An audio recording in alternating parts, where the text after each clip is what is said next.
I will be speaking on aspergillosis and its pulmonary manifestations. If you see there is a wide spectrum of pulmonary aspergillosis in the way it manifests in the lung.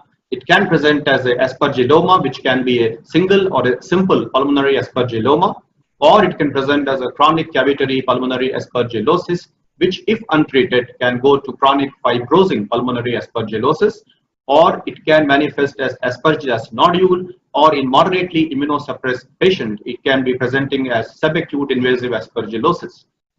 The allergic bronchopulmonary aspergillosis is a component what we see in some of the asthmatics, and of late we are seeing more and more of ABPA. So this is just a schematic diagram to illustrate the different forms of chronic pulmonary aspergillosis, and a point to note here is most of the time they have a particular overlap is seen between the different types of aspergillosis. So then let us start with aspergilloma. We have an interesting case here. A 54-year-old man presented to us with productive cough and hemoptysis of about 2 months duration. He denied having any fever, chills, night sweats, or shortness of breath, chest pain, and any other symptom. He had a past history of TB at the age of 50 years, and he is a known case of diabetes mellitus. He was an ex-smoker who quit smoking 30 years back when he was in his mid-20s and denied any history of alcohol or any other drug use. On examination, his vitals were within normal limits, but the chest examination revealed that he had scattered crackles over the right upper lung fields. The rest of the examination otherwise was unremarkable. The lab reports showed that his blood sugar was slightly elevated, and his sputum samples for both AFB smear, AFB culture were negative on 3 successive samples. HIV was also negative. The CT scan, which was done, showed a 30 millimeters diameter soft tissue mass in the upper lobe of the right lung, which was surrounded by extensive infiltrates. A bronchoscopy was done and a ball was sent for AFB smear and culture and cytology. And bronchial tissue biopsy shows only non-specific inflammatory tissues. This is the CT scan of the patient showing a right upper lobe mass of approximately 3 centimeters in diameter surrounded by an infiltrate, as you can see. Then this patient improved clinically and hence he was discharged. 2 weeks after discharge, the patient presented again to us with persistent hemoptysis, and bronchial artery embolization was performed at that time to stop the bleeding. However, the bleeding was only partially controlled with embolization, so a bronchoscopy was done which showed that he was bleeding from the right middle lobe, but the bronchoscopy did not show any endobronchial lesions. Then the patient subsequently underwent right upper and middle lobectomy, and the estimated intraoperative blood loss was approximately about 200 ml, for which he received 3 units of packed red blood cells. And then after the surgery, he was shifted to the surgical intensive care unit with hemodynamic and respiratory status being stable. His post-operative course was complicated by fever, which resolved with broad-spectrum empirical antibiotics. And he was also started on voriconazole immediately after surgery and then continued post-discharge. Histological examination confirmed the presence of a cavitary pulmonary lesion containing a fungus ball comprised of a mass of fungal hyphae, which was morphologically consistent with Aspergillus species on both the GMS and the periodic acid shift stain. This was further confirmed by a fungal culture which confirmed the growth of Aspergillus. There was no evidence of tissue invasion seen on histopathology, and again AFB smear was negative. So he was discharged on clinical improvement on the 22nd post-operative day. So if you see aspergillomas in general, it can present as a single pulmonary cavity containing a fungal ball with serological or microbiological evidence implicating Aspergillus species, usually seen in a non-immunocompromised patient with either no symptoms or on very minimal symptoms. But if they have symptoms, they can have massive hemoptysis, as seen in our case. And important thing to note here is there is no radiological progression over at least last 3 months of observation. So the learning points from this case is the pulmonary aspergillosis should be suspected in all patients with a history of tuberculosis and a new lung mass. Hemoptysis, when present, is the most common symptom of pulmonary aspergillosis, and it can be potentially life-threatening even requiring emergency intervention with surgery. Though bronchial artery embolization is usually utilized to stabilize a patient with severe bleeding, but often they end up getting operated. This is another example of a aspergilloma, which this is shown. What it shows is that the aspergilloma moves with position. The first CT is when the patient is lying supine, and the other one is when he is lying prone. There is another CT to show an aspergilloma in a cavity. This is an interesting case. This was an aspergilloma which was developed within a post-tubercular cicatricial atelectasis of the left upper lobe associated with saccular bronchiectasis. Since this patient was having recurrent hemoptysis, he was also needed video-assisted thoracoscopic surgery. Then we come to the next entity, that is chronic pulmonary aspergillosis.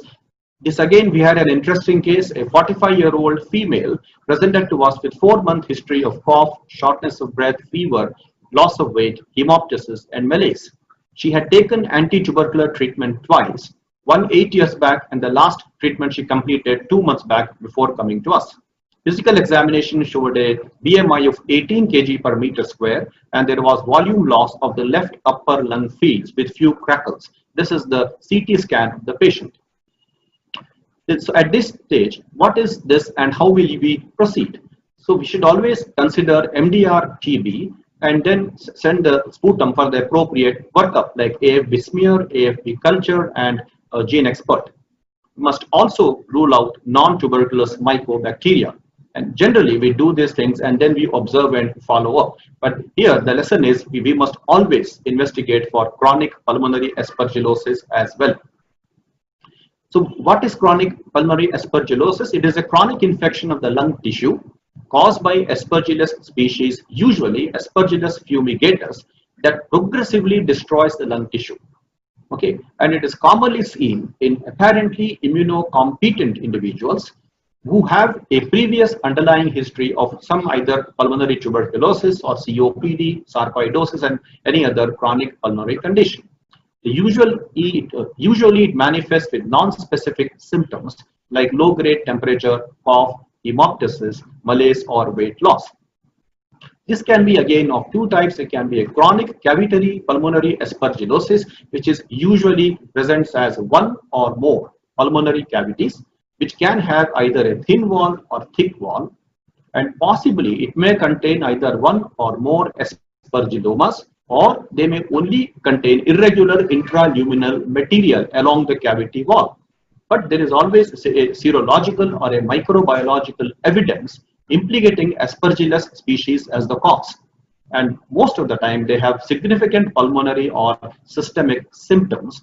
And the important point here is if you take a serial radiographs, there is a radiological progression over at least 3 months of observation, in the sense the existing cavities may increase, new cavities may develop, or there can be increased amount of pericavitary infiltrates or fibrosis. This is an X-ray of the left hand side. You are seeing a 2007 X-ray and the right is a 2012 X-ray. The 2007 X-ray showed a large cavity with pleural thickening in the left on both images, but with additional small cavities seen in the 2012 X-ray on the right. And there is also contraction of the left upper lobe. And the right side shows in the 2012 X-ray, it shows an interval development of a large cavity, which is not seen in the earlier X-ray, with some pleural thickening. Of a point to note here is none of the cavities are containing a fungus ball. Whereas in this CT scan, which was taken in from the right upper lobe, it shows multiple cavities are visible with a fungus ball lying within the large cavity. The wall of the cavities, it cannot be distinguished from the thickened pleura or the neighboring alveolar consolidation. And you can also see the hyper-attenuated extrapleural fat as shown by the white arrows. The next entity is chronic fibrosing pulmonary aspergillosis. This is when a chronic cavitary pulmonary aspergillosis is untreated, it can progress to chronic fibrosing pulmonary aspergillosis. Here there is a severe fibrotic destruction of at least 2 lobes of the lung, complicating chronic cavitary pulmonary aspergillosis, and this should lead to a major loss of lung function. So at least 2 lobes of lung has to be involved with major loss of lung function. If there is a severe fibrotic destruction of one lobe with a cavity, it is referred to as CCPA affecting that lobe. And usually the fibrosis in this case is manifest as a consolidation, or it can present as large cavities with surrounding fibrosis.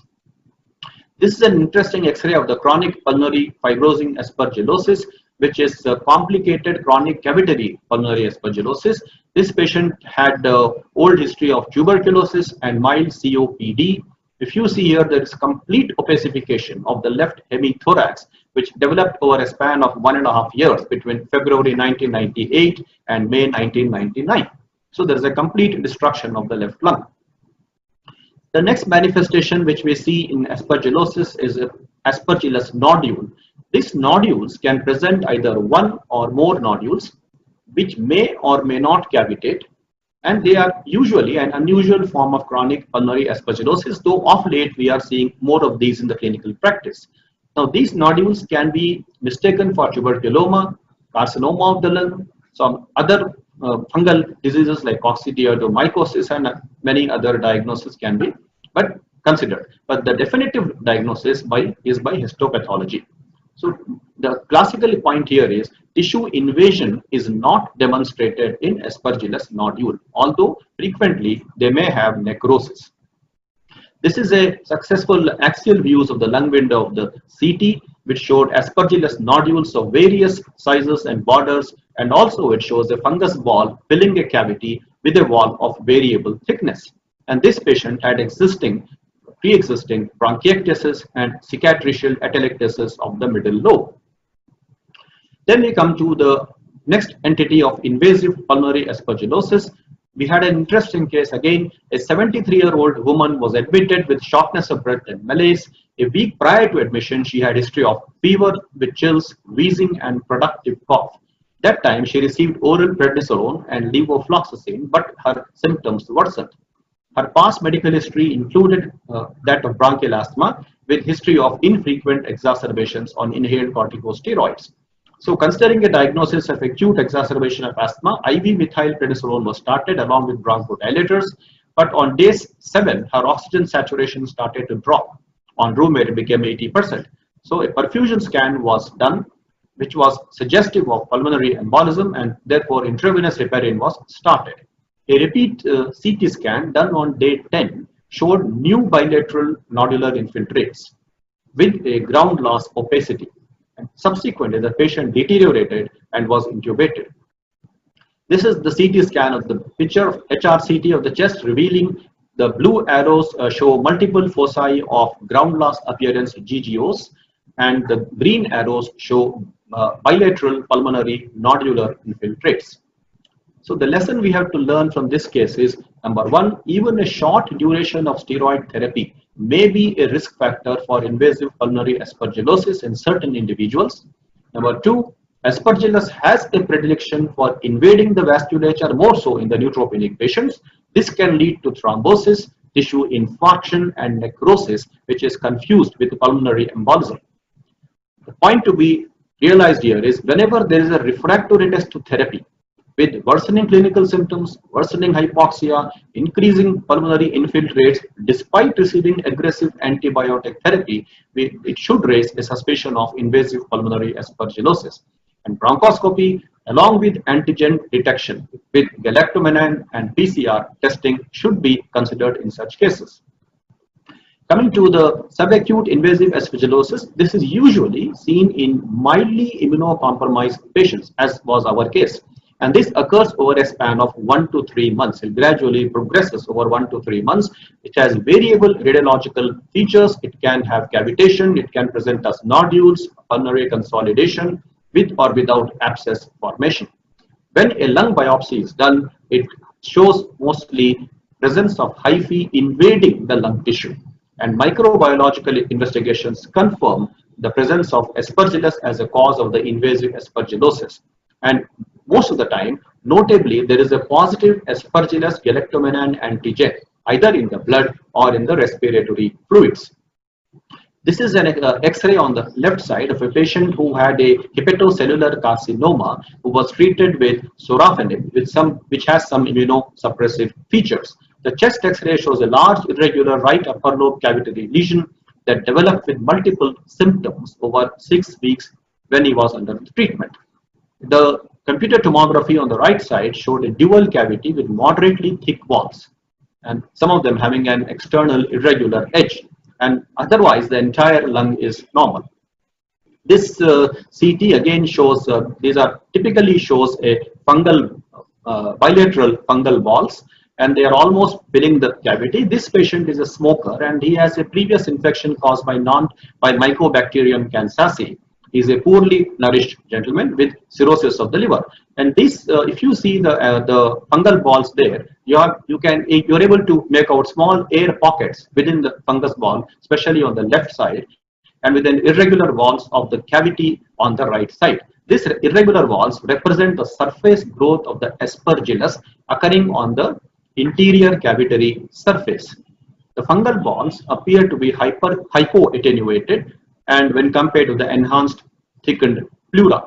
And we must also just note here the thin arrows what they show that the note or the hypertrophic systemic arteries. This can lead to massive hemoptysis in such cases. Coming to our last entity, allergic bronchopulmonary aspergillosis or ABPA. This is usually due to hypersensitivity reaction to aspergillus infection of the major airways of asthmatics and in patients of cystic fibrosis. This usually presents with recurrent wheeze, cough, and expectoration. Apart from the immunological parameters which we do for the diagnosis of this entity, if you take an X-ray or a CT scan, it shows bilateral central bronchiectasis with mucoid infection, giving a finger-in-glove appearance. As seen in this CT, the classical finger-in-glove appearance is seen, and this CT showed the evidence of central bronchiectasis and how it has progressed over a span of 2 to 3 months. So I would like to end my talk here. This comprises all the various presentations, how aspergillosis presents to us in the lung. And I thank once again the organizers for giving me this opportunity to present my talk here. Thank you so much.